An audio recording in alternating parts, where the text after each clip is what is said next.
Ang sabi nga ng iba, mga minamahal, life begin at 40. Praise God, hallelujah.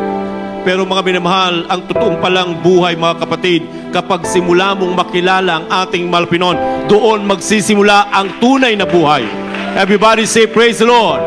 Praise God, hallelujah. Alam niyo po, mga minamahal, hindi ko inabot yung 40, mga minamahal, na sinasabi na life begin at 40, mga minamahal. 15 years old pa lang po ako, nakilala ko na ang ating mahal na Panginoon. Ang tunay na buhay pala, mga minamahal, yung ikaw ay mabuhay na kasama ang ating mahal na Panginoon. Everybody say, praise the Lord, hallelujah.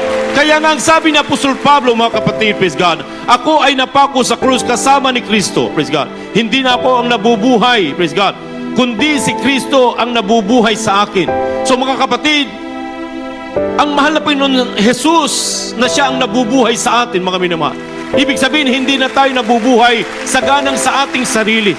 Hindi na tayo ang masusunod, mga minamahal, sa ganang ating sarili. Kung noon, mga minamahal, tayo ang nasusunod sa ating sariling buhay, mga minamahal, walang pakialam ang iba, mga kapatid, praise God, hallelujah. Subalit ngayon, tayo po ay pag-aari na ng ating mahal na Panginoon, hallelujah.